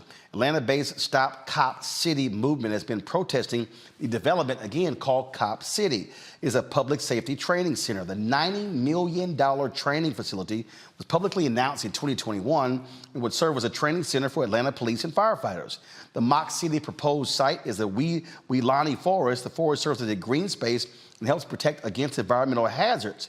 Protesters met at the intersection of fighting police expansion, gentrification, and the displacement of low-income residents. And the protest turned violent when police fatally shot an environmental activist named Tortuguita on January 18th as Georgia law enforcement worked to clear protesters from the site. Recently, morning Tortuguita has turned violent with clashes between protesters and police. To break down what is happening in Atlanta, we have Kamau Franklin, founder of Community Movement Builders, Inc. Kamau, glad to have you on the show. So there's this cop city. I've seen city officials talk about how it is important in terms of a training for first responders. You know, what are you hearing from Black residents and others about this site that's actually chosen? Are folks against the site, or are they against Cop City regardless of where it's being placed? It's both, actually. It's folks who are against Cop City no matter where it's going to be placed, because the idea of Cop City came after the 2020 uprisings across the country and internationally. And the elected officials decided to build Cop City, in their words, not ours, as a way to help the morale of the police department. And so the idea of Cop City is one in which it is a militarized police base, a militarized police center. They're going to have a space for a Black Hawk helicopter pad. They're going to have over a dozen firing ranges, a mock city to practice urban warfare, military-grade training centers. They're going to have spaces to detonate explosives. And not only is Cop City something that is going to train, so-called train Atlanta police officers, Georgia police officers, we just found out that 43% of the police officers that will be trained will be out of state. And then lastly, on the issue of Cop City itself, Cop City is Georgia police work in connection or with Israeli police in terms of giving training to Georgia police here in the United States. And so the tactics that are used against Palestinians are going to be exported here to the United States, and the tactics used against Black people by the police are going to be exported to Palestine. And so on the environmental issue that you brought up, this forest that's right adjacent to a community that is 70% Black, a working class community, was designated to that community to be a place where they're going to have trails, playgrounds, a creek for folks to go in the water, basically an area where it's going to be, was supposed to be given over to that community for their use and enjoyment. After the decision was made by the Atlanta Police Department, the mayor of Atlanta at the time, Keisha Lance Bottoms, now Mayor Dickens, and the Atlanta Police Foundation, they decided to wipe those plans off the map and instead to build this 380-acre complex where immediately they're going to destroy over 90 acres to build this massive militarized police training center. Wow. So the protests are continuing? The protests are continuing. And, you know, we like to point out to folks that the protests started, as you mentioned, in 2021, when the idea of Cop City was released to the public. And those protests were met with violence right away from the police. So when the protests were in the street, at City Hall, on sidewalks, which you would consider everyday protests, we had protesters arrested, over 17 or 18 protesters who were arrested with resisting arrest, disorderly conduct. So the violence by the police against protesters started really at the very beginning of protests against this facility. And then they started to step up their tactics to the point where even before this young person was killed, Tortuguita, in December, the police went into the forest and did a raid, removing protesters who were practicing civil disobedience by being in the forest. I just want to note that these folks were not engaged in any other activity at the time of their arrest, except being in the forest and staying in tree huts. These folks were pulled out of the tree huts. They were arrested and charged with domestic terrorism. These folks were charged with domestic terrorism. And then later in January, again, another raid by the police. Again, and this time, folks were arrested and charged, again, with domestic terrorism. And this time, they took the life of a protester. So it's the police who have been violent since the very beginning of this struggle. And even during their arrests, they used pepper spray, rubber bullets, and then finally they used live ammunition, which resulted in the death of a protester. They've spun a narrative now in which they're claiming that this protester shot at the police first and then they returned fire. But we don't believe that narrative at all. We think that narrative is false, not only based on the history of police lying about what they've done in terms of their conduct and when they kill black folks, but also because the story just does not add up. People in the neighborhood said they heard a sudden burst of fire, not a one shot and then a sudden return of fire, but a burst of fire. This person was sitting in a tent by themselves, in a plastic tent by themselves. And so what makes no sense whatsoever that 12 or 13, being surrounded by 12 or 13 police officers, that they would just begin opening fire with one shot and then be shot. Lastly, the agencies involved in this included the Atlanta Police Department, the DeKalb County Police Department, the Georgia Bureau of Investigation, by some accounts, even the FBI. None of these agencies are saying they have body camera image of what happened during the shooting. In fact, the Atlanta Police Department is required to wear body cameras and to have them on when they interact with the public. But somehow, in terms of going into forests, people who they're designating as domestic terrorists, they forgot or did not have on their body cameras to record incidents that they would have in terms of interacting with people. So we find that this is a ridiculous story that they're putting out to the public. And we're calling for an independent investigation because we don't trust the state, federal, or local authorities to investigate this matter. 3 minutes for questions. Renita, go. Thanks, Kamau, for coming on. Can you talk to the public a little bit about the cost of this facility and where else this money could be going to in Georgia instead of policing, which we know does not actually reduce crime? Throwing money at policing doesn't reduce crime. We know that statistically. This facility is right now has a price tag of $90 million. $60 million of it was raised through private corporations. The same corporations that during the 2020 uprisings were saying that they support Black Lives Matter, who were putting out all their marketing campaigns saying they supported Black Lives Matter. They're now giving money for this facility. $30 million is coming from the city itself. And again, to be clear, no one asked for this facility. 70% of the residents who called in on the day that the city council voted for this facility said they were opposed to it. 90% of the residents who live around the facility have said they are opposed to it. So Atlanta, a city that's suffering from gentrification, instead of putting money towards affordable housing, instead, Atlanta has decided to pay for this militarized training center to do nothing in our estimation except to harass the Black community and to target movement activities so that there won't be other uprisings against police violence in the Black community. Congo.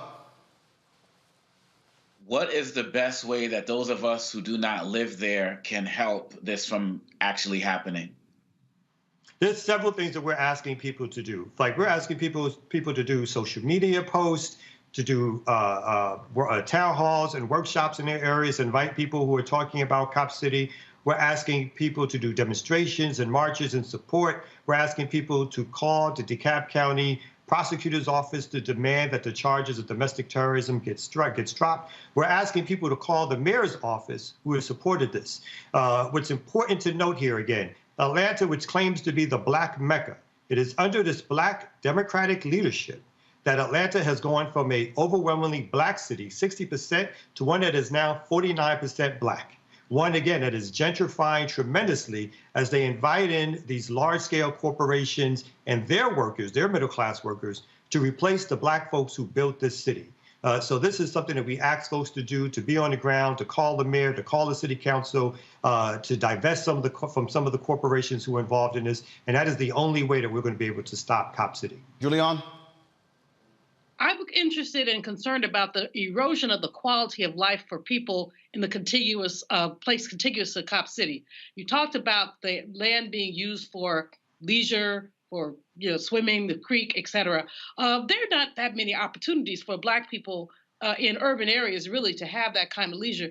Speak to me about the quality of life and what this means to have this sitting right next to a Black community.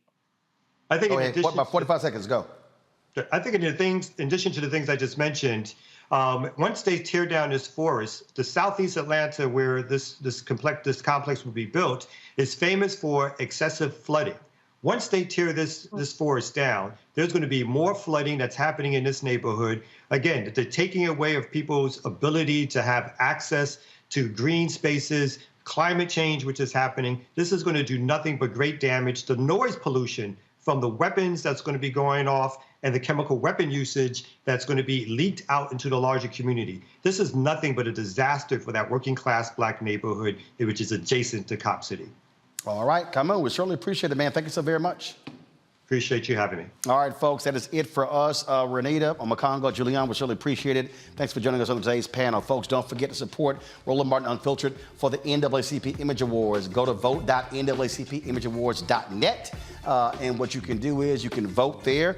Again, go to that, scroll down to the category, Outstanding News and Information, Series of Special. Select the category, scroll to hashtag Roland Martin Unfiltered, Black Votes Matter, Election Night Coverage. Click on Vote, then scroll down to back to categories, click on Submit Votes. Register your vote with the email of your choice. Only one vote is allowed per email address. You must confirm you are not a robot and click Vote. Voting ends February 10th at 9 p.m. Eastern. Also, support us in what we do.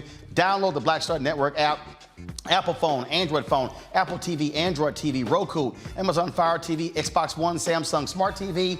Join our Brina Funk fan club. Your dollars allow us to travel to Daytona Beach on this Friday to cover the news that matters. Check and money orders. Go to P.O. Box 57196, Washington, D.C. 20037-0196. Cash App, $RM Unfiltered. PayPal, R Martin Unfiltered. Venmo is RM Unfiltered. Zelle is Roland@RolandSMartin.com. Roland@RolandMartinUnfiltered.com. Get my book, White Fear, How the Browning of America is Making White Folks Lose Their Mind. Amazon, Barnes & Noble, Target, download it from Audible. And we will be in Daytona Beach on Friday for a community forum regarding Bethune-Cookman University. We're going to be at a Hope Fellowship Church. Doors open 5 p.m. We are live 6 to 8 p.m. Love to see you there. I'll see you tomorrow from Richmond, Virginia. Hope!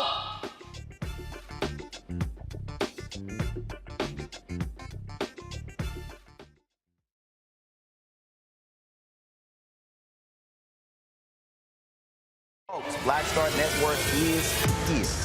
Oh, no punches! I'm real revolutionary right now. Support this man, Black Media. He makes sure that our stories are told. Thank you for being the voice of Black America, Roland. Stay black. I love y'all. All momentum we have now, we have to keep this going. The video looks phenomenal. See, there's a difference between Black Star Network and Black-owned media and something like CNN. You can't be Black-owned media and be scared. It's time to be smart. Bring your eyeballs home. You dig? Pull up a chair. Take your seat. The Black Tape with me, Dr. Greg Carr, here on the Black Star Network. Every week, we'll take a deeper dive into the world we're living in. Join the conversation only on the Black Star Network. Hi, I'm Dr. Jackie Hood Martin, and I have a question for you. Ever feel as if your life is teetering and the weight and pressure of the world is consistently on your shoulders? Well, let me tell you, living a balanced life isn't easy. Join me each Tuesday on Black Star Network for A Balanced Life with Dr. Jackie. We're all impacted by the culture, whether we know it or not. From politics to music and entertainment, it's a huge part of our lives, and we're going to talk about it every day right here on The Culture with me, Faraji Muhammad, only on the Black Star Network. I'm Deborah Owens, America's Wealth Coach, and my new show, Get Wealthy, focuses on the things that your financial advisor and bank isn't telling you, but you absolutely need to know. So watch Get Wealthy on the Black Star Network.